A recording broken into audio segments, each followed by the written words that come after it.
नमस्कार दोस्तों, CTET paper 2 SST की एक ऐसी मैराथन वीडियो लेकर आ चुका हूं जिसमें history, geography, polity and pedagogy के सभी प्रकार के क्वेश्चन मात्र एक वीडियो में खत्म किए गए हैं। ऐसी वीडियो आपको पूरे यूट्यूब पर कहीं नहीं मिलेगी जिसमें आपको संपूर्ण कंटेंट मात्र एक वीडियो में दे दिया जाए, वो भी टॉप लेवल के क्वेश्चन के साथ। आज की यह वीडियो आपकी परीक्षा के लिए 100% महत्वपूर्ण उपयोगी साबित होगी। अधिकतर क्वेश्चन आपको परीक्षा में इसी वीडियो से देखने को मिलेंगे क्योंकि यह वीडियो एक सोशल साइंस की निचोड़ वीडियो रहने वाली है। आइए इस महत्वपूर्ण वीडियो को दोस्तों यहाँ पर कर लेते हैं शुरू। पहला क्वेश्चन यहाँ पर आ चुका है, कहता है कि कंदारिया महादेव मंदिर का निर्माण किस राजवंश के राजा द्वारा करवाया गया? चोल वंश के द्वारा, चंदेल वंश के द्वारा, राजपूतों के द्वारा, चालुक्यों द्वारा। यहाँ पर इसका करेक्ट आंसर जो है यहाँ पर है चंदेल वंश के द्वारा कंदरिया महादेव मंदिर का निर्माण कराया गया था। परीक्षा के लिए महत्वपूर्ण प्रश्न है। क्वेश्चन नंबर 2 कहता है कि महलबारी बंदोबस्त में राजस्व इकट्ठा करने का दायित्व दिया जाता था गांव के मुखिया को, जमींदार को, तालुकदार को, रैयत को। यहाँ पर इसका करेक्ट आंसर होगा पहला वाला विकल्प, गांव के मुखिया को राजस्व इकट्ठा करने का दायित्व दिया जाता था महलबारी बंदोबस्त के तहत। अगर बात की जाए महलबारी बंदोबस्त की शुरुआत किसने की थी, कब की थी? 1822 में महलबारी बंदोबस्त शुरू किया गया था। किसके द्वारा? होल्ट मैकेंजी के द्वारा। होल्ट मैकेंजी ने इसको शुरू किया था। याद रखेंगे ये कहां पर लागू किया गया था? उत्तर भारत में। उत्तर भारत यानी कि ज्यादातर उत्तर प्रदेश वाले इलाके में इसको लागू किया गया था। जो कि इसका मेन मुखिया कौन था राजस्व इकट्ठा करने का? तो उसको बोलते हैं गांव का मुखिया, गांव का प्रधान। करेक्ट आंसर पहला वाला विकल्प यहाँ पर हो जाएगा। चलिए बात करते हैं क्वेश्चन नंबर 3 की। ईसा मसीह के 12 धर्म प्रचारक शिष्यों में से किस संत को भारत में ईसाई धर्म लाने का श्रेय दिया जाता है? Saint Thomas, Saint Peter, Saint Paul, Saint Francis. यहाँ पर दोस्तों करेक्ट आंसर होगा सेंट थॉमस। सेंट थॉमस जो था उसको क्या माना जाता है? ईसाई धर्म लाने का श्रेय माना जाता है, वो भी भारत में। ये था एक सेंट थॉमस जो कि ईसाई धर्म लाया था भारत में। चलिए बात करते हैं क्वेश्चन नंबर 4 की। निम्नलिखित में से किसे फलों की कृषि के कारण विश्व का फलोद्यान कहा जाता है? उष्णकटिबंधीय घास स्थल, शंकुधारी वन, भूमध्य सागरीय प्रदेश, शीतोष्ण सदाबहार वन। यहाँ पर करेक्ट आंसर होगा भूमध्य सागरीय प्रदेश। भूमध्य सागरीय प्रदेश को क्या बोलते हैं? विश्व का फलोद्यान बोला जाता है। यहाँ पर कैसी फसल की जाती है? खट्टे जो रसदार फल हैं उनकी यहाँ पर उपज की जाती है। जैसे अंगूर हो गए, संतरा हो गए, परीक्षा में आपके पूछा जाता है, इसलिए मैं आपको बताना चाहूंगा खट्टे रसदार फलों की आपूर्ति कहाँ से की जाती है? भूमध्य सागरीय प्रदेश से की जाती है, जिसको विश्व का फलोद्यान भी कहा जाता है। अंगूर हो गया, संतरा हो गया, वहाँ के ये फेमस कुछ आपके फ्रूट हैं यानी कि फल हैं। चलिए बात करते हैं क्वेश्चन नंबर 5 की। कहता है कि मथुरा के बारे में नीचे दिए गए वक्तव्यों पर विचार कर सही उत्तर का चयन करें। मथुरा के बारे में, मथुरा यातायात और व्यापार के 2 मार्गों उत्तर से पूर्व और दक्षिण से पश्चिम को जोड़ने की एक दृष्टि से महत्वपूर्ण था। अगला स्टेटमेंट है मथुरा बेहतरीन मूर्तियों बनाने का केंद्र था। यहाँ पर आपके दोनों नहीं हैं, या ए सही है बी गलत है, ए गलत बी सही, या दोनों सही हैं। यहाँ पर आपको बताना है कौन सा सही है। चलिए आपको यहाँ पर बताते हैं। आपका जो मथुरा है, मथुरा मूर्तियां बनाने के रूप में प्रसिद्ध था। दूसरा वाला यहाँ पर करेक्ट है, पहला वाला यहाँ पर गलत है। पहला वाला गलत है। यहाँ पर कहा गया है कि व्यापार के 2 मार्ग उत्तर से पूर्व और दक्षिण से पश्चिम जोड़ने की दृष्टि से महत्वपूर्ण था, नहीं था। यहाँ पर ये गलत स्टेटमेंट दे दिया गया है। दूसरा वाला राइट है, मूर्तियां बनाने का केंद्र मथुरा था, जबकि वस्त्र उद्योग आपका वाराणसी था उस वक्त में। यहाँ पर करेक्ट आंसर होगा वी सही है, ए गलत है, बी सही है। थर्ड ऑप्शन इसका करेक्ट आंसर हो जाएगा। चलिए बात करते हैं क्वेश्चन नंबर 6 की कहता है कि आप मध्य भारत के प्राचीनतम कृषि क्षेत्रों पर परियोजना कार्य की तैयारी कर रहे हैं। आप छात्रों को निम्न में से किस क्षेत्र के बारे में जानकारी प्राप्त करने के लिए कहेंगे। क्वेश्चन आपसे पूछा है मध्य भारत के प्राचीनतम कृषि क्षेत्र से। जयंतिया पहाड़ियां, विंध्य पहाड़ियां, अरावली पहाड़ियां, किरथर पहाड़ियां। यहाँ पर करेक्ट आंसर होगा दोस्तों कौन सा होगा, विंध्य पहाड़ियां। विंध्य पहाड़ियां यहाँ पर इसका करेक्ट आंसर होगा। यहाँ पर मध्य भारत में सबसे पहले लोगों ने क्या किया था, कृषि की थी। सबसे पहले लोगों ने यहाँ पर ही कृषि की थी। विंध्य की पहाड़ियां जो कि मध्य भारत में पड़ती हैं। अगर मैं बात करूं किरथर की पहाड़ियां और सुलेमान की पहाड़ियां, इसके साथ नोट करिएगा सुलेमान की पहाड़ियां, ठीक है। यहाँ पर लोगों ने सर्वप्रथम गेहूं और जौ, गेहूं जौ की फसलें उगाई थी। इसी वर्ष आपकी परीक्षा में पूछा गया क्वेश्चन है किरथर और सुलेमान की जो पहाड़ियां हैं वहां पर सर्वप्रथम गेहूं जौ के साक्ष्य प्राप्त हुए हैं।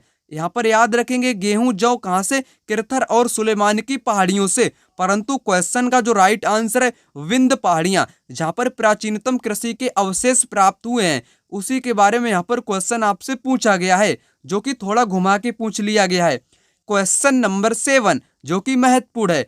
मुगल अपने मंगोल वंशीय संबद्धता के स्थान पर तैमूर वंशीय संबद्धता पर ज्यादा बल यानी कि महत्व देते हैं, क्योंकि यानी कि मंगोल वंश के स्थान पर वो तैमूर वंश को ज्यादा बल देते हैं। जिसका कारण क्या है, वे अपने पितृवंशीय संबद्धता को वरीयता देना चाहते हैं।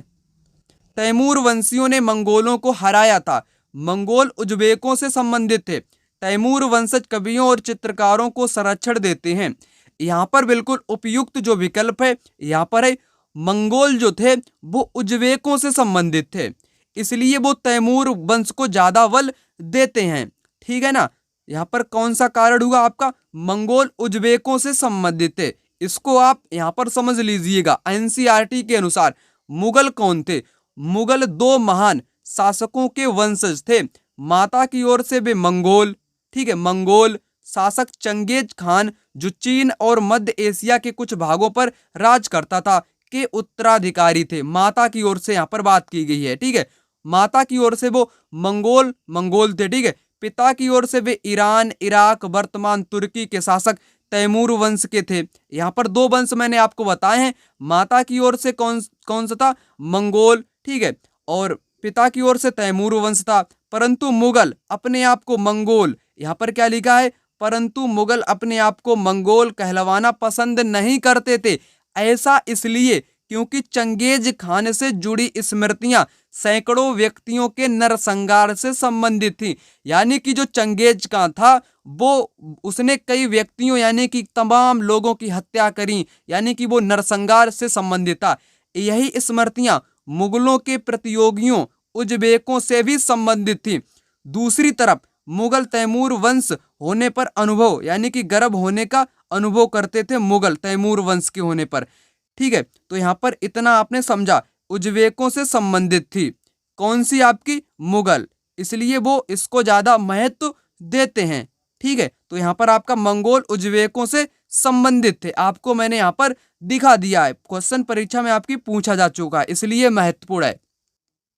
क्वेश्चन नंबर 8 कहता है कि मुगलों द्वारा अपने मनसबदारों को अलग अलग परिवेश से नियुक्त करने का कारण क्या था। मनसबदारों को अलग अलग नियुक्त क्यों किया जाता था, अलग अलग जगहों पर। मनसबदार एक पद था जो कि विभिन्न क्षेत्रों पर उनको पद सौंपा जाता था। मनसबदार और प्रजा में भाषाई रुकावट को कम करने के लिए जैसे जैसे साम्राज्य बढ़ा, साम्राज्य के विभिन्न इलाकों से अभिजात वर्गों की सेवा में संयोजित करने के लिए, विविध क्षेत्रों में लोगों से निष्ठा और सहयोग प्राप्त करना, सबको समाहित करने और सार्वभौमिक भाईचारे के विचार को बढ़ाने के लिए। यहाँ पर करेक्ट आंसर होगा सेकेंड वाला ऑप्शन। मैंने आपको बताया जो मुगलों का साम्राज्य था वो धीरे धीरे विस्तार होने लगा, यानी कि बढ़ने लगा। बढ़ने के साथ साथ हर जगहों पर यानी कि हर जगहों पर किसी विशेष व्यक्ति की नियुक्ति की जाने लगी। वहीं पर क्या था, वही आपका है मनसबदारों को अलग अलग परिवेशों में नियुक्त करने के कारण, जो कि साम्राज्य के विभिन्न इलाकों से अभिजात वर्गों को सेवा में संयोजित करने के लिए। बात कर लेते हैं क्वेश्चन नंबर 9 की। निम्नलिखित में से कौन सा विषम जोड़ा है, यानी कि गलत जोड़ा आपको यहाँ पर बताना है। एक तरफ है आपके दार्शनिक परंपरा और उनके यहाँ पर संस्थापक, यहाँ पर है वैशेषिक कणाद, करेक्ट है यहाँ पर। न्याय गौतम, योग पतंजलि, योग किसका है, पतंजलि। वेदांत जैमिनी, यहाँ पर गलत दिया गया है। यहाँ पर पहले जो 3 दिए गए हैं वो यहाँ पर राइट यानी कि सही सुमेलित दिए गए हैं, परंतु वेदांत जैमिनी यहाँ पर ये गलत दिया गया है। आपको विषम बताना था, विषम आपका यही है 4 वाला, जो कि यहाँ पर आपका करेक्ट आंसर माना जा। क्वेश्चन नंबर 10 यहाँ पर आ चुका है। कहता है कि औपनिवेशिक भारत के विषय में दिए गए वक्तव्यों पर विचार करें तथा दिए गए विकल्पों में से सही को चुनिए। यहाँ पर आपसे पूछा है औपनिवेशिक भारत के बारे में। पहला स्टेटमेंट, अंग्रेजों ने सभी वनों को अपने नियंत्रण में कर लिया, बिल्कुल करेक्ट। जितने भी वन थे भारत में उन सभी वनों पर अंग्रेजों ने नियंत्रण स्थापित कर लिया था, पहला करेक्ट। इन वनों में लोगों को झूम खेती करने, फल इकट्ठा करने और शिकार करने की अनुमति थी नहीं थी। जब उन्होंने वनों पर नियंत्रण कर ही लिया तब लोगों को वहां पर ना ही शिकार करना, ना ही फल इकट्ठा करना, ना ही झूम खेती करने का अधिकार था, यानी कि सब कुछ उनसे छीन लिया गया था। दूसरा यहाँ पर गलत होगा, जब लोगों को वनों के भीतर रहने से रोक दिया गया तब वन विभाग को मजदूर प्राप्त करने में कठिनाई हुई, ये यहाँ पर करेक्ट दिया गया है। दूसरा वाला यहाँ पर गलत है, ए और सी यहाँ पर करेक्ट होंगे, ए सी यहाँ पर करेक्ट हो जाएंगे, जो कि आंसर यहाँ पर हो जाएगा। ऐसे क्वेश्चन आप कर लोगे, एक तरीका यहाँ पर बताता हूँ। जैसे बी यहाँ पर गलत है, बी जिन जिन में होगा वो यहाँ पर आपका गलत माना जाएगा। तो बचेगा आपका थर्ड वाला, बस आपको टिक आंख मूंद कर मार देना है। चलिए बात करते हैं क्वेश्चन नंबर 11 की। सुधारकों का उनके सुधार आंदोलनों से सही मिलान करें। चलिए कर लेते हैं मिलान। पेरियार, ईवी रामास्वामी पेरियार। ईवी रामास्वामी को क्या कहा जाता है, पेरियार कहा जाता है, जिन्होंने स्वाभिमान आंदोलन की शुरू की थी। स्वाभिमान आंदोलन कह लो या आत्मसम्मान आंदोलन की शुरू किसने की थी, आत्मसम्मान आंदोलन तो ईवी रामास्वामी पेरियार ने ही शुरू किया था। तो यहाँ पर पेरियार का मिलान जो होगा किसके साथ होगा, यहाँ पर थर्ड के साथ हो जाएगा। ए का थर्ड किस ऑप्शन में है, दूसरे में भी है, तीसरे में भी है, ठीक है। घासीदास जो कि छत्तीसगढ़ से बिलोंग करते थे, ठीक है, इन्होंने सतनामी आंदोलन की शुरुआत की थी 1800 के दशक में। घासीदास का होगा चौथे के साथ, यानी कि बी का चौथा किसमें है, दोनों में है, दूसरे में भी है, तीसरे में भी है। केशव चंद ने ब्रह्म समाज सुधार आंदोलन की शुरू की थी। सी का फर्स्ट है ऑप्शन इसमें, यानी कि करेक्ट आंसर यहाँ पर हो जाएगा आपका ऑप्शन इसका दूसरा वाला, ठीक है। हेनरी ने क्या किया था, यंग बंगाल आंदोलन की शुरू की थी। पेरियार ने स्वाभिमान, घासीदास ने सतनामी, हेनरी का होगा यंग वंग, ठीक है। तो यहाँ पर याद रखेंगे, दूसरा वाला यहाँ पर करेक्ट आंसर हो जाएगा। चलिए बात करेंगे क्वेश्चन नंबर 12 की। कहता है कि उस सामाजिक सुधार संगठन को चिन्हित करें जिसके द्वारा औपनिवेशिक भारत के दौरान जाति उन्मूलन पर मुख्य रूप से ध्यान दिया गया। किस पर जाति उन्मूलन पर ध्यान दिया गया औपनिवेशिक भारत में, आपको बताना है। एशियाटिक सोसाइटी, धर्म, यहाँ पर है भारत धर्म महामंडल, सनातन धर्म सभा, सिंह सभा। यहाँ पर करेक्ट आंसर होगा सिंह सभा, जिसने क्या किया था, जाति उन्मूलन पर मुख्य रूप से ध्यान दिया था। चलिए बात करते हैं अगले प्रश्न की। कहता है कि ईसाई यानी कि क्रिश्चियन मिशनरी अपने विद्यालय के माध्यम से कर पाए या दे पाए, क्या दे पाए थे, सभी जनजाति समूह और जातियों में समानता और न्याय के विचारों को लागू कर पाए थे, नहीं कर पाए थे, गलत है। जातीय रीति रिवाजों के विरोध में जन आंदोलनों का गठन किया था, नहीं किया था। जिन्हें अप्रश्य समझा जाता था उन्हें काम के अवसर, ना ही उनको काम के अवसर दिए गए थे। बदलती हुई दुनिया के लिए बच्चों को कुछ साधनों के साथ तैयार, यहाँ पर ये मतलब कि चौथा वाला यहाँ पर करेक्ट आंसर होगा। जो ईसाई लोग थे उन्होंने विद्यालयों के माध्यम से बदलती हुई दुनिया के लिए बच्चों को कुछ साधनों के साथ तैयार किया था। आपका 4 वाला करेक्ट आंसर हो जाएगा। क्वेश्चन नंबर यहाँ पर अगला आ चुका है, कहता है कि ऑल इंडिया मुस्लिम लीग के विषय में इन वक्तव्यों पर विचार कर सही विकल्प चुने। मुस्लिम लीग से क्वेश्चन आपसे पूछा गया है। मुस्लिम लीग ने मुसलमानों के लिए अलग निर्वाचिका की मांग की थी, ये तो बिल्कुल करेक्ट कहा गया है। मुस्लिम लीग ने बंगाल विभाजन का समर्थन किया था, ये भी दोस्तों करेक्ट है। मुस्लिम लीग की स्थापना 1906 में हुई थी, ठीक है, याद रखेंगे 1906 में हुई थी, ये दोनों यहाँ पर करेक्ट हैं। मुस्लिम लीग की स्थापना 1907, कभी कभी आपको पुस्तक में 1907 भी मिलेगा, 1906 भी मिलेगा। हुए कांग्रेस विभाजन का कारण थी, मुस्लिम लीग कांग्रेस विभाजन का कारण यहाँ पर नहीं थी, ये गलत है। पहला और दूसरा यहाँ पर करेक्ट दिए गए, पहला और दूसरा यानी कि ए बी यहाँ पर आपके करेक्ट हैं। ए बी आपके यहाँ पर कैसे हैं, बिल्कुल करेक्ट हैं। बात करेंगे क्वेश्चन नंबर 15 की, कहता है कि मध्यमार्गी राष्ट्रीय नेताओं के औपनिवेशिक वाद के विरोध संबंधित निम्न वक्तव्यों पर विचार करें, सही विकल्प चुनें। औपनिवेशिक भारत से संबंधित क्वेश्चन आपकी परीक्षा में ज्यादा से ज्यादा संख्या में पूछे जाते हैं। मध्यमार्गी नेता अंग्रेजी राज की भाषणों द्वारा आलोचना करते थे और प्रतिनिधियों को जनता को संगठित करने के लिए देश के विभिन्न भागों में भेजते थे। यहाँ पर पहला वाला कैसा है, बिल्कुल करेक्ट है, यानी कि जो मध्यमार्गी नेता हुआ करते थे अंग्रेजी राज की भाषणों की मतलब की द्वारा आलोचना करते थे और प्रतिनिधियों को जनता को संगठित करने के लिए देश के विभिन्न भागों में भेजते थे, बिल्कुल करेक्ट यहाँ पर बोला गया है।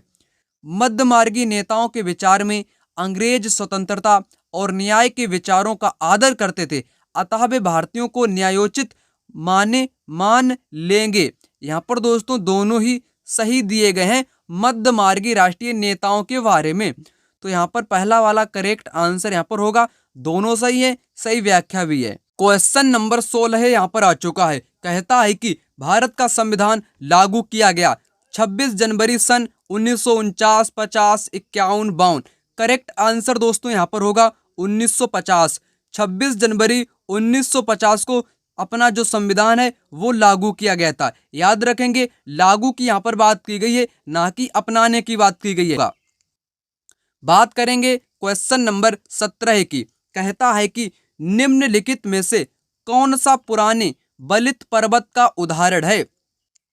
बाससेज पर्वत, हिमालय पर्वत, यूराल पर्वत, माउंट किलिमंजारो। तो यहाँ पर दोस्तों करेक्ट आंसर की मैं बात करूं, पुराने वलित पर्वत का जो उदाहरण है वो है आप अपना कौन सा, यूराल पर्वत। यूराल पर्वत जो कि सबसे प्राचीनतम वलित पर्वतों का उदाहरण है। अगर मैं बात करूं बाससेज पर्वत, परीक्षा में पूछा गया क्वेश्चन है बाससेज पर्वत उदाहरण है, ये है मोड़दार पर्वत यानी कि ब्लॉक माउंटेन जो होते हैं, ब्लॉक माउंटेन, ठीक है, उसी का ये उदाहरण है, याद रखेंगे बाससेज पर्वत के बारे में। आपका करेक्ट आंसर है यूराल पर्वत, ठीक है, ये कैसा है, ये है आपका वलित पर्वत। हिमालय कैसा है, ये है युवा बलित पर्वत है, ठीक है, युवा बलित पर्वत है, परंतु पुराना यानी कि प्राचीनतम बलित पर्वत का नाम है यूराल पर्वत। आपने यहाँ पर समझ लिया होगा। बात कर लेते हैं क्वेश्चन नंबर 18 की, अक्षांश के संदर्भ में कौन सा कथन सही है। अक्षांश एक काल्पनिक वृत्ताकार रेखा जिसकी त्रिज्या विविध है, बिल्कुल करेक्ट बोला गया है। अक्षांश जो है ये ग्लोब पर खिंची हुई रेखाएं हैं जो कि एक काल्पनिक रेखाएं होती हैं जिनकी त्रिज्या विविध है। अक्षांश समय की पहचान करने के लिए अति महत्वपूर्ण हैं। अक्षांश क्या है, समय की पहचान करने के लिए अति महत्वपूर्ण है। यहाँ पर ये गलत दे दिया गया है, कैसे दिया गया है वो मैं आपको बताऊंगा। अक्षांशों को अंश में मापा जाता है, करेक्ट। विषुवत वृत्त दोनों तरफ ध्रुवों के बीच दूरी पृथ्वी के चारों ओर वृत्त का 1/4, ये भी यहाँ पर करेक्ट दिया गया है। यहाँ पर आपका बी वाला गलत है, बी जिन ऑप्शन में होगा वो यहाँ पर आपका गलत हो जाएगा। बचेगा आपका यहाँ पर थर्ड वाला यहाँ पर इसका करेक्ट आंसर होगा। थर्ड वाला यहाँ पर आपका करेक्ट आंसर हो जाएगा, ACD। चलिए अब यहाँ पर बात करते हैं गलत कैसे है। यहाँ पर अक्षांश समय की पहचान करने के लिए महत्वपूर्ण नहीं होते हैं बल्कि स्थान को दर्शाने के लिए महत्वपूर्ण होते हैं। किसको, स्थान को दिखाने के लिए, दर्शाने के लिए अक्षांश महत्वपूर्ण होते हैं। क्वेश्चन नंबर 19 यहाँ पर कहता है कि कर्क रेखा निम्नलिखित में से क्षेत्र से गुजरती है। किस क्षेत्र से गुजरती है? अरावली श्रृंखला, विंध्य श्रृंखला, पश्चिमी घाट, दक्कन का पठार। यहाँ पर करेक्ट आंसर की अगर बात करूं तो विंध्य श्रृंखला यहाँ पर हो जाएगा। कैसे होगा वो भी मैं आपको यहाँ पर बताऊंगा। आप इस क्वेश्चन को एकदम नया क्वेश्चन यहाँ पर देख रहे होंगे, पहली बार। आपने अक्सर क्वेश्चन देखे होंगे किस राज्य से कर्क रेखा होकर गुजरती है, परंतु आपने पहाड़ों के बारे में नहीं देखा होगा।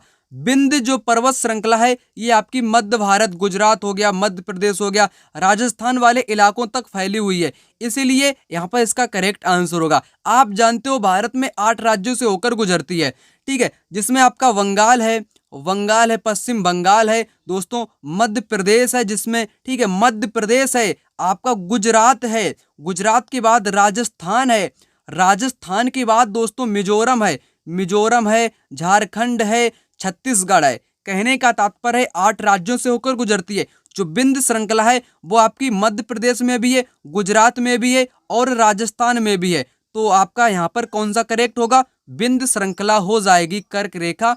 आपको अगर ये मालूम है विंध्य श्रृंखला कहाँ पर है, गुजरात में भी पड़ती है, मध्य भारत में भी पड़ती है यानी कि मध्य प्रदेश में भी पड़ती है और राजस्थान में भी फैली हुई है। कर्क रेखा भी इन्हीं राज्यों से होकर गुजरती है, तब आप बता लोगे, बिल्कुल करेक्ट आंसर हो जाएगा। चलिए बात करते हैं क्वेश्चन नंबर 20 की। भारत ग्रीनविच के पूर्व 82.5 पूर्व में स्थित है अंश में। जब लंदन में शाम के 4 बजे होंगे तब भारत का समय क्या होगा? यानी कि टाइम तो यहाँ पर इतना है ही अपने भारत का, 4 बजे है लंदन में। लंदन का टाइम भारत के टाइम से, मतलब कि भारत का टाइम कितना आगे है? 5.5 घंटा टाइम भारत का आगे है। लंदन में शाम के 4 बजेंगे तो भारत में कितना बजेगा? 9:30 बजेगा, क्योंकि 4 इसमें आप ऐड कर दीजिएगा 5:30 में, ठीक है। 9:30 बजेंगे, शाम के 9:30 बजेंगे। कितने बजेंगे? शाम के 9:30 बजेंगे। करेक्ट आंसर यहाँ पर ऑप्शन इसका सेकंड वाला यहाँ पर हो जाएगा। क्वेश्चन नंबर 21 कहता है कि वनस्पति के संदर्भ में निम्नलिखित कथनों पर विचार करें और सही विकल्प का चयन करें। वनस्पति की वृद्धि तापमान और नमी पर निर्भर करती है। बिल्कुल करेक्ट बोला गया है। जो वनस्पतियां होती हैं वो तापमान और नमी पर ही निर्भर करती हैं वृद्धि करने के लिए। बिल्कुल करेक्ट पहला यहाँ पर दिया गया है। स्थान की जलवायु मुश्किल से प्राकृतिक वनस्पति को प्रभावित करती है, मुश्किल से नहीं करती है। यहाँ पर ये गलत दे दिया गया है। स्थान विशेष पर ढाल एवं मिट्टी की परत की मोटाई जैसे कारक उस स्थान की वनस्पति के प्रकार में योगदान करते हैं। यानी कि किसी विशेष स्थान की मिट्टी मोटी है, ढाल वाली मिट्टी है, तो वहाँ की वनस्पति विभिन्न प्रकार की होगी। तो यहाँ पर ये करेक्ट बोला गया है। ए और सी यहाँ पर करेक्ट हो जाएंगे। ए और सी ऑप्शन थर्ड में है। थर्ड वाला ऑप्शन यहाँ पर करेक्ट आंसर होगा। चलिए बात कर लेते हैं क्वेश्चन नंबर 22 की। निम्नलिखित कथनों ए और बी पर विचार करें और सही विकल्प का चयन करें। हिंद महासागर की तट रेखा दंतुरित और अनियमित है। दंतुरित और अनियमित तट रेखा प्राकृतिक पोताश्रयों और पत्तनों के लिए आदर्श स्थिति है। यहाँ पर आपको बताना है ए सही है कि बी सही है, कौन सा सही है कौन सा नहीं है। चलिए आपको यहाँ पर बताते हैं। यहाँ पर बात की गई है हिंद महासागर की तट रेखा दंतुरित और अनियमित है। यहाँ पर ये गलत दे दिया गया है। गलत कैसे है मैं आपको यहाँ पर बताऊंगा। हिंद महासागर की नहीं है बल्कि किसकी है? अटलांटिक की है। अटलांटिक जो महासागर है उसकी जो दोस्तों तट रेखा है वो इस प्रकार से तट रेखा फैली हुई है, मतलब कि छिछली तरीके की तट रेखा है। यहाँ पर ये थोड़ी थोड़ी जगह पर गैप पाए जाते हैं। तो यहाँ पर पहला गलत है। अटलांटिक महासागर का यहाँ पर कथन दे दिया गया है। यहाँ पर हिंद महासागर लिख दिया गया है, बल्कि है किसका? अटलांटिक का है। उसकी तटरेखा दंतुरित है, अनियमित है। अनियमित यानी कि कोई नियमित नहीं है, मतलब कि टेढ़ी मेढ़ी वक्राकार इस प्रकार से है उसकी तटरेखा। दूसरा है दंतुरित मैंने आपको चित्र बनाकर बताया इस प्रकार से। और अनियमित तटरेखा प्राकृतिक पोताश्रय यानी कि जो प्राकृतिक पत्तन होते हैं उनको क्या करती है? पत्तनों के लिए आदर्श स्थिति है। बिल्कुल सही है। यहाँ पर आपके जो प्राकृतिक पोताश्रय होते हैं वो आसानी से आ जाते हैं। यहाँ पर अपना जो माल होता है, व्यापार होता है, वो यहाँ पर अच्छे ढंग से हो जाता है। यानी कि यहाँ पर पहला तो गलत है ही, दूसरा यहाँ पर आपका करेक्ट है। ए यहाँ पर कैसा, ए गलत जबकि बी सही। करेक्ट आंसर ऑप्शन यहाँ पर दूसरा वाला हो जाएगा। और एक बात यहाँ पर याद रखेंगे अटलांटिक की। अटलांटिक महासागर जो है ये दुनिया का सबसे व्यस्ततम महासागरों की श्रेणी में आता है। व्यापार की दृष्टि से सबसे व्यस्ततम है क्योंकि इसकी तटरेखा कैसी है, दंतुरित होने के कारण ये सबसे व्यस्ततम महासागर है। ठीक है, मैंने आपको यहाँ पर बता दिया। अब बात करेंगे क्वेश्चन नंबर 23 की। दी गई ए और बी विशेषताओं के आधार पर वायुमंडल की परत की पहचान कीजिए। इसमें ओजोन गैस की परत होती है।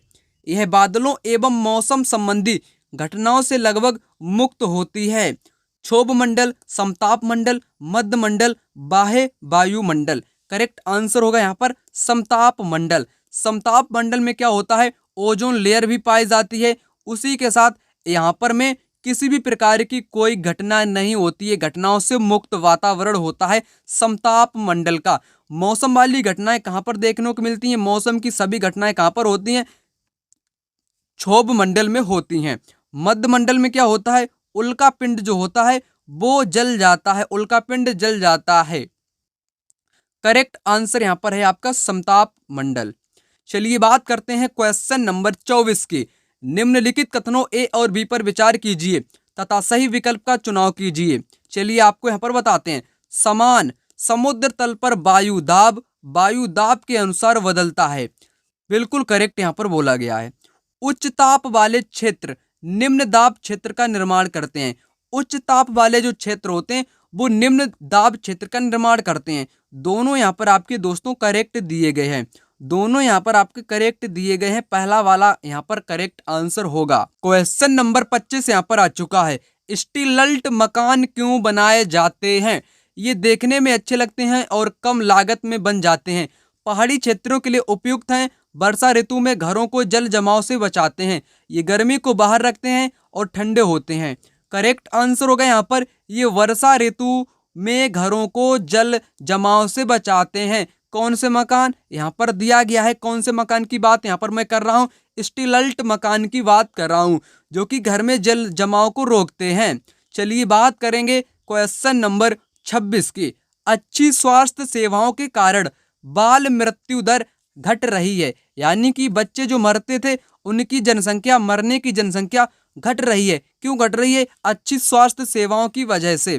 तथा छोटी आयु पर बचने की दर में वृद्धि हुई है। ऐसी जनसंख्या पिरामिड से क्या रूप होगा?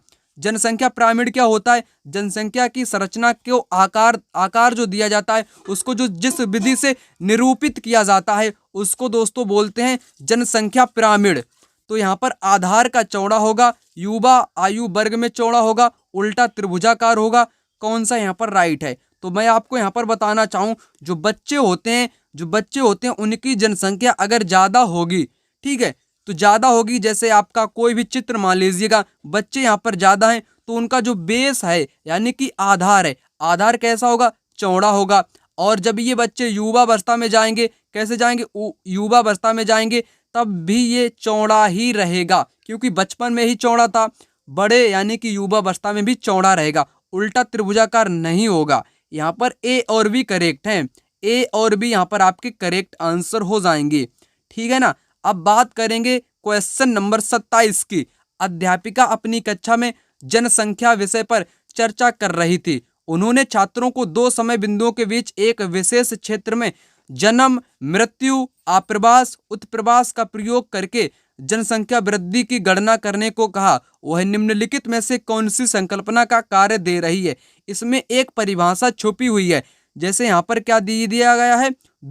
दो समय बिंदुओं के बीच किसी क्षेत्र में जन्म दर, मृत्यु दर, आप्रवास, उत्प्रवास से बढ़ने वाली जनसंख्या जो होती है उसको क्या बोलते हैं? उसको बोलते हैं जनसंख्या की प्राकृतिक वृद्धि। यानी कि वो यहाँ पर प्राकृतिक वृद्धि की चर्चा कर रही है अध्यापिका। यहाँ पर ये परिभाषा दी गई है, किसी दो समय के बीच किसी क्षेत्र की जनसंख्या में मृत्यु दर, जन्म दर, आप्रवास, उत्प्रवास, ये दोनों की जनसंख्या जब बढ़ती है, ठीक है, इन सभी को मिलाकर, तो उसको बोलते हैं प्राकृतिक वृद्धि दर। क्वेश्चन नंबर 28 यहाँ पर कहता है कि निम्न कथनों ए, बी, सी और डी पर गहन कृषि के संदर्भ में विचार करें, सही विकल्प का चुनाव करें। किसके बारे में? गहन कृषि के बारे में। यह सघन जनसंख्या वाले क्षेत्रों में प्रचलित है, यानी कि जहां पर सर्वाधिक जनसंख्या होगी वहीं पर गहन कृषि की जाती है। बिल्कुल करेक्ट यहाँ पर दिया गया है। इसमें विस्तृत कृषि क्षेत्र और ज्यादा पूंजी का उपयोग होता है। नहीं, ये जो जिसमें ज्यादा पूंजी और ज्यादा विस्तार वाली खेती का प्रयोग होता है उस कृषि को बोलते हैं रोपड़ कृषि, यानी कि ये यहाँ पर रोपड़ कृषि की विशेषता दे दी गई है। बी यहाँ पर गलत होगा। वर्ष भर विभिन्न फसलें उगाई जाती हैं, करेक्ट। ये भारी वर्षा क्षेत्रों में प्रचलित है, नहीं, गलत होगा। तो यहाँ पर ए और सी इसका करेक्ट आंसर होगा। ए और सी किस ऑप्शन में है? थर्ड वाले में है। थर्ड वाला यहाँ पर आपका करेक्ट आंसर हो जाएगा। अगर आपने यहाँ पर सिर्फ मान लीजिए आपको लगता है कि केवल ए ही यहाँ पर सही है, ए यहाँ पर आपको सही लगता है, डी आपका यहाँ पर गलत हो ही गया, यहाँ पर दूसरा वाला ही गलत यहाँ पर हो गया, तो राइट आंसर ए और सी यहाँ पर हो जाएगा। चलिए बात करते हैं क्वेश्चन नंबर 29 की। वक्तव्य ए और बी के आधार पर सही विकल्प चुनें। केरल में लोग अलग अलग धर्मों का पालन करते हैं, जैसे यहूदी, इस्लाम, ईसाई, हिंदू, बौद्ध। बिल्कुल करेक्ट बोला गया है। केरल में विभिन्न धर्मों के लोग वहां पर रहते हैं। यहाँ पर है, सदा से केरल अंतर्राष्ट्रीय यात्रियों और व्यापारियों का आकर्षण केंद्र रहा है, यानी कि कई वर्षों से, सदा से। ठीक है, तो दोनों यहाँ पर आपके करेक्ट हैं। पहला वाला यहाँ पर करेक्ट आंसर दोस्तों हो जाएगा। अब बात कर लेते हैं क्वेश्चन नंबर 30 की। कहता है कि अध्यापक छात्रों को दादन व्यवस्था की व्याख्या के लिए कहता है, इनमें से कौन सी व्याख्या सही होगी? दादन व्यवस्था आखिर होती क्या है, तभी आप इस क्वेश्चन को कर पाओगे। दादन व्यवस्था यानी कि कुटीर उद्योग। कुटीर उद्योग को ही बोलते हैं दादन व्यवस्था, जिसमें क्या होता है, घरेलू स्तर की जो चीजें होती हैं उनका निर्माण करना और उनको बेचना, वही क्या होता है, दादन व्यवस्था होता है। यहाँ पर है, रोशन नगद भुगतान पर कोको कोला फैक्ट्री को पानी। कोको कोला फैक्ट्री एक वैसी फैक्ट्री हो जाएगी, ना कि घरेलू फैक्ट्री होगी। सुजाता कच्चे आम खरीद कर आचार बनाकर ऑनलाइन बेचती है। ऑनलाइन यहाँ पर आ गया, गलत हो जाएगा। ठीक है, गलत हो जाएगा। रेजा ग्रामीण को तेंदू पत्ते सप्लाई करती है, उनसे बीड़ी उत्पाद किया जाता है, ये यहाँ पर आपका हो सकता है करेक्ट। ओलिवर हल्दी उगाता है, उसे समीप की कॉटेज उद्योग में इकाई कार्यशाला को बेच देता है, ये भी गलत होगा। यहाँ पर आपका राइट आंसर है तीसरा वाला। तीसरा वाला यहाँ पर आपका करेक्ट आंसर दिया गया है। बात करते हैं क्वेश्चन नंबर 31 की। कहता है कि किस प्रकार को आमतौर पर प्रतिनिधि के रूप में जाना जाता है, किस सरकार को? तो यहाँ पर लोकतांत्रिक जो सरकार होती है उसको प्रतिनिधि के रूप में जाना जाता है। चलिए बात करते हैं क्वेश्चन नंबर 32 की। कहता है कि वक्तव्य ए और बी के आधार पर सही विकल्प चुनें।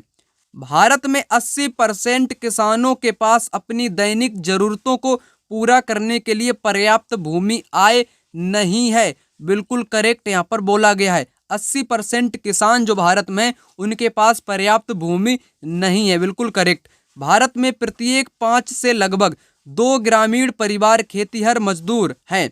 वे जीविकोपार्जन के लिए अन्य लोगों के खेतों पर निर्भर हैं। उनमें से कई भूमिहीन हैं, उनके पास बहुत छोटे छोटे भूखंड हैं। ये भी दोस्तों यहाँ पर कैसा दिया गया, करेक्ट दिया गया है। यानी कि जो 80% लोग हैं उनके पास पर्याप्त भूमि नहीं है, और जिनके पास भूमि है वे दूसरे के खेतों पर काम करते हैं। उनमें से कई भूमिहीन हैं और बहुत कम उनके पास खेती है। तो दोनों ही यहाँ पर आपके करेक्ट हैं, दोनों ही आपके यहाँ पर आपके करेक्ट दिए गए हैं। चलिए बात करते हैं क्वेश्चन नंबर 33 की। निर्मल एक नीलामी में 3 बजे जाता है और बड़ी मात्रा में सब्जियां खरीदता है। वह फिर उन्हें आसपास के सब्जी विक्रेताओं को बेच देता है। वह किस प्रकार का व्यापारी है? फुटकर है, थोक है, फेरी वाला है या विक्रेता है? यहाँ पर करेक्ट आंसर होगा थोक व्यापारी।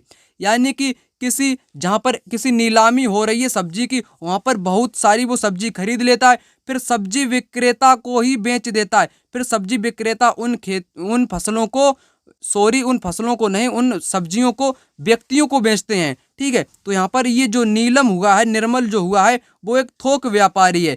जो आपके फुटकर व्यापारी होते हैं, जैसे गाँव में या शहरों में जो लोग फेरी चलाते हैं, बेचते हैं, वो आपके फुटकर कहे जाते हैं। यहाँ पर इसका करेक्ट आंसर होगा थोक व्यापारी।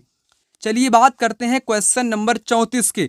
जब संविधान में केंद्र और राज्यों के बीच विधायी शक्तियों की रूपरेखा स्पष्ट की गई हो, उस शासन प्रणाली को क्या कहा जाता है? संसदीय, संघीय, अध्यक्षीय, लोकतांत्रिक। करेक्ट आंसर होगा संघीय। संघीय कहते हैं जब केंद्र एवं राज्यों के बीच विधायी शक्तियों की रूपरेखा स्पष्ट की गई हो, तो उसको बोलते हैं संघीय शासन। चलिए बढ़ते हैं अगले प्रश्न की तरफ। अगला प्रश्न कहता है कि 19वीं शताब्दी की समाज सुधारक और महिला अधिकार कार्यकर्ता रमाबाई पंडिता की उपाधि क्यों दी गई? परीक्षा में 2 से 3 बार पूछा गया क्वेश्चन है। रमाबाई को पंडिता की उपाधि क्यों प्रदान की गई? उनकी शादी एक ब्राह्मण परिवार में हुई। उन्होंने एक पुरोहित बनकर पुणे में एक मंदिर की स्थापना की। वह एक ऐसी महिला शिक्षाविद थी जो पुरुषों को शिक्षा देती थी। अगला यहाँ पर है, वह संस्कृत पढ़ और लिख सकती थी। यही यहाँ पर करेक्ट आंसर है। वो क्या कर सकती थी? संस्कृत पढ़ भी लेती थी और लिख भी लेती थी, जिस कारण उनको पंडिता की उपाधि दी गई थी। चलिए बात करेंगे क्वेश्चन नंबर 36 की। कक्षा में अध्यापक द्वारा भारतीय संविधान सभी व्यक्तियों की समानता को स्वीकारता है, यानी कि इक्वलिटी को स्वीकारता है। विषय पर चर्चा के दौरान कौन सा उदाहरण देना चाहिए बच्चों को? विधानसभा मतदान के लिए व्यक्तियों को पंक्तियों में खड़ा होना। व्यक्ति जब पंक्ति में खड़े होंगे तो समानता को स्वीकारेंगे, यानी कि समानता, इक्वलिटी को दर्शाएंगे। चाहे व्यक्ति गरीब हो अमीर हो, सभी पंक्ति में खड़े रहेंगे मतदान करने के लिए। यहाँ पर पहला करेक्ट दिया गया है। दूसरा है खचाखच भरे हुए स्टेडियम में लोगों का राष्ट्रीय क्रिकेट टीम का मनोबल बढ़ाना। ये कोई नहीं है। सरकारी अस्पताल के सामने लोगों का पंक्तिबद्ध खड़े होना। सरकारी अस्पताल के सामने लोगों का सिनेमा टिकट खरीदने के लिए। यहाँ पर जो सबसे करेक्ट आंसर है, यहाँ पर पहला वाला ही विकल्प होगा। बात कर लेते हैं क्वेश्चन नंबर 37 की। कोई भी नागरिक केवल धर्म, नस्ल, जाति, लिंग, जन्म स्थल या इनमें से किसी के आधार पर दुकानों, सार्वजनिक सेक्टरों, यहाँ पर लिखा है ठीक, सेक्टरों, होटल, सार्वजनिक मनोरंजन के स्थानों तक पहुंच के साथ किसी भी विकलांगता, दायित्व, प्रतिबंध या शर्त के अधीन नहीं होगा। तो कौन सा अनुच्छेद यहाँ पर आ जाएगा? नस्ल, जैसे नस्ल, धर्म के आधार पर किसी का भेदभाव नहीं होगा, वो है अनुच्छेद 15। यानी कि अनुच्छेद 15 की यहाँ पर बात की गई है, करेक्ट आंसर हो जाएगा। चलिए बात कर लेते हैं क्वेश्चन नंबर 38 की। भारत में मुस्लिम समुदाय की सामाजिक, आर्थिक, शैक्षणिक स्थिति का जायजा लेने वाली समिति की अध्यक्षता किसने की थी? ये महत्वपूर्ण क्वेश्चन है, आपकी परीक्षा के लिए महत्वपूर्ण है, पूछा भी गया है। मुस्लिम समुदाय की जो आर्थिक, सामाजिक व्यवस्था है, शैक्षणिक व्यवस्था है, उसका जो जांचने वाली समिति थी, यानी कि जायजा लेने वाली जो समिति थी, उसकी अध्यक्षता किसने की थी? BP Mandal, R Sachar, P K Thungon, GS Kothari. तो यहाँ पर डीएस कोठारी नहीं होगा, यहाँ पर होगा आर सच्चर। आर सच्चर यहाँ पर इसका करेक्ट आंसर होगा। चलिए बात करेंगे क्वेश्चन नंबर 39 की। सामाजिक विज्ञान के शिक्षक के समक्ष अति महत्वपूर्ण चुनौती होती है। कक्षा में अनुशासन बनाए रखने की क्या चुनौती होगी? नहीं होगी। अंतः विषयक उपागम के प्रयोग करने की। छात्रों को उनके गृह कार्य में सहयोग करने में कोई चुनौती नहीं होगी। छात्रों को परीक्षाओं के लिए तैयार करने में कोई चुनौती नहीं होगी। चुनौती होगी तो होगी ऑप्शन दूसरे में, अंतः विषयक उपागम को प्रयोग करने की, अप्रोच को प्रयोग करने में। Question number 40। सामाजिक विज्ञान में खुली पुस्तक, ओपन बुक परीक्षा का प्राथमिक उद्देश्य क्या है? सहयोग और सामूहिकता के कौशल को आंकना, विषयगत ज्ञान को आंकना, सामाजिक संवेगात्मक कौशलों को आंकना, प्रतिक्रिया और आलोचनात्मक कौशलों को आंकना। करेक्ट आंसर यहाँ पर 4 वाला ऑप्शन यहाँ पर होगा, प्रतिक्रिया और आलोचनात्मक कौशलों को आंकना। क्रिटिकल जो है स्किल, उसको आंकना यहाँ पर इसका करेक्ट आंसर, यानी कि पहला उद्देश्य होता है। वीडियो दोस्तों आप लोगों के लिए यहीं तक था। वीडियो को ज़्यादा से ज़्यादा अपने दोस्तों के साथ शेयर करिएगा, लाइक करिएगा, चैनल पर नए हैं तो चैनल को अभी सब्सक्राइब कर लीजिएगा, कमेंट करना मत भूलिएगा। मिलते हैं दूसरी वीडियो में, तब तक के लिए जय हिंद जय भारत।